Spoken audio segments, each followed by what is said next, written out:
पानी एक ऐसी चीज जिसे हम हर रोज देखते हैं, इस्तेमाल करते हैं। पर क्या कभी ये सोचा है कि जिस पानी से आज हम नहा रहे हैं, हो सकता है कि वो कभी डायनासोर ने पिया हो। जी हाँ, पानी के पीछे ना ऐसी ही कई हैरान करने वाली कहानियां छुपी हैं। तो चलिए आज इन्हीं रहस्यों से पर्दा उठाते हैं। ये सवाल थोड़ा अजीब लगता है ना? एक तरफ तो हम किताबों में पढ़ते हैं कि हमारी धरती का ज़्यादातर हिस्सा पानी से ढका है, उसे ब्लू प्लैनेट कहते हैं, और दूसरी तरफ हर जगह पानी बचाओ के नारे सुनाई देते हैं। तो फिर ये चक्कर क्या है? इस पहेली को सुलझाने के लिए हमें ये समझना होगा कि आखिर ये सारा पानी है कहाँ? तो चलिए अपनी पड़ताल शुरू करते हैं। सबसे पहले ये देखते हैं कि धरती का ये जो विशाल पानी का खजाना है, वो असल में बटा हुआ कैसे है। अब जरा इस नंबर को देखिए, 97.3%। ये सच में चौंकाने वाला है। मतलब धरती का लगभग सारा पानी 97.3% महासागरों में है। और वो कैसा पानी है?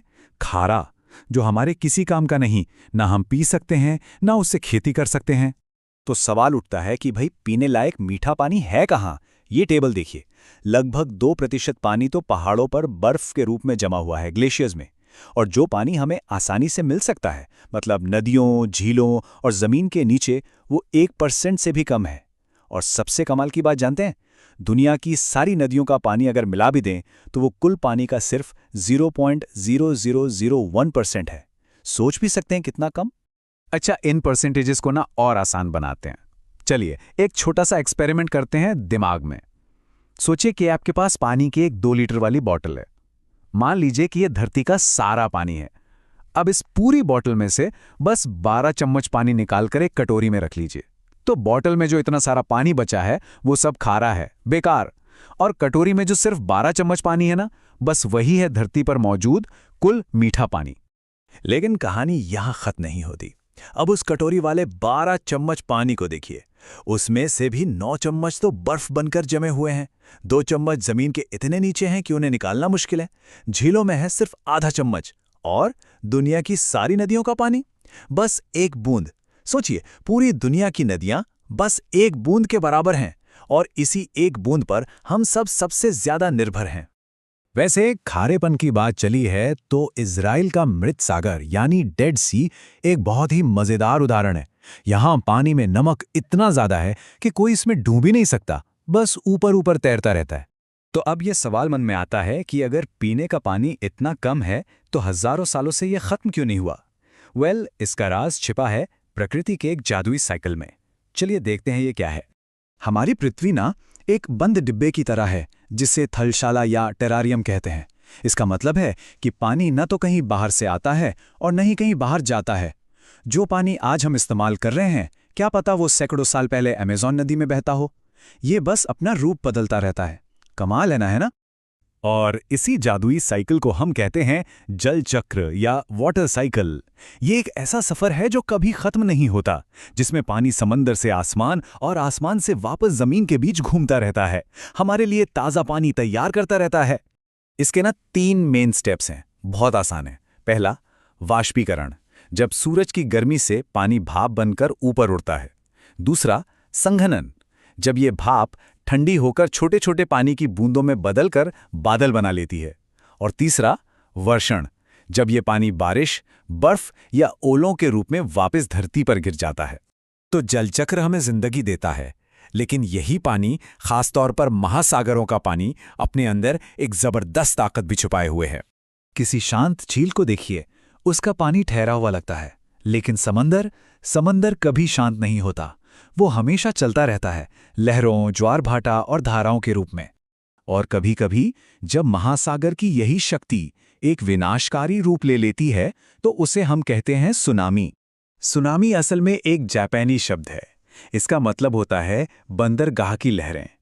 और ये नाम इसलिए पड़ा क्योंकि जब ये लहरें आते हैं तो बंदरगाहों को पूरी तरह तबाह कर देती हैं। जरा सोचकर देखिए, एक लहर जो एक हवाई जहाज जितनी तेज हो। जी हाँ, सुनामी की लहरें 800 किलोमीटर प्रति घंटे की रफ्तार तक पहुंच सकती हैं। मतलब यकीन करना भी मुश्किल है। 26 दिसंबर 2004 को हिंद महासागर में आई सुनामी इसी का एक भयानक उदाहरण थी। ये सुमात्रा के पास आए 9.0 तीव्रता के भूकंप की वजह से आई थी।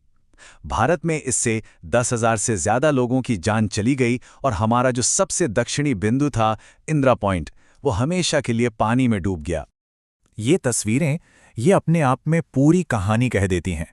एक तरफ तबाही से पहले का वो शांत खूबसूरत किनारा और दूसरी तरफ उसी जगह का मंजर सुनामी के बाद। ये हमें याद दिलाता है कि प्रकृति कितनी शक्तिशाली हो सकती है। और ये तस्वीर तमिलनाडु के तट की है, जब सुनामी की लहरें जमीन से टकराई थीं। ये सिर्फ दूर देश की कहानी नहीं है, ये एक ऐसी त्रासदी थी जिसने हमारे देश को भी झकझोर कर रख दिया था। और हाँ, इस त्रासदी से एक बहुत बहुत ज़रूरी बात सीखने को मिली, जो शायद किसी की जान बचा सकती है। सुनामी का सबसे बड़ा संकेत होता है समंदर का अचानक तेजी से पीछे हट जाना। अगर कभी भी समंदर किनारे ऐसा दिखे तो ये कोई चमत्कार नहीं है, ये खतरे की घंटी है। वहां से तुरंत किसी ऊंची जगह की तरफ भागना चाहिए। तो हमने पानी का जीवन देने वाला रूप भी देखा और उसका विनाशकारी रूप भी। चलिए अब वापस अपने सबसे पहले सवाल पर लौटते हैं कि पानी इतना कीमती, इतना बहुमूल्य संसाधन क्यों है? तो याद है हमारा पहला सवाल कि इतना सारा पानी होते हुए भी पानी की कमी क्यों है? ये अखबार की सुर्खियां यही उसका जवाब है। क्योंकि वो जो एक बूंद वाला पानी है ना, जिस पर हमारी पूरी जिंदगी टिकी है, वो अब खतरे में है। और इसीलिए दुनिया भर में पानी का संकट इतना बढ़ रहा है। इसी जागरूकता को बढ़ाने के लिए हर साल 22 मार्च को विश्व जल दिवस यानी वर्ल्ड वाटर डे मनाया जाता है। ये दिन हमें याद दिलाता है कि पानी का संरक्षण करना, उसे बचाना कितना ज़्यादा ज़रूरी है। तो आज हमने पानी की पूरी कहानी को समझा कि ये असल में कितना कम है और कितना ज्यादा कीमती। तो अब सबसे बड़ा और सबसे ज़रूरी सवाल हम सब के लिए है, इस अनमोल खजाने को बचाने के लिए हम और आप मिलकर क्या कर सकते हैं? इस पर सोचिएगा ज़रूर, क्योंकि सच में हर बूंद कीमती है।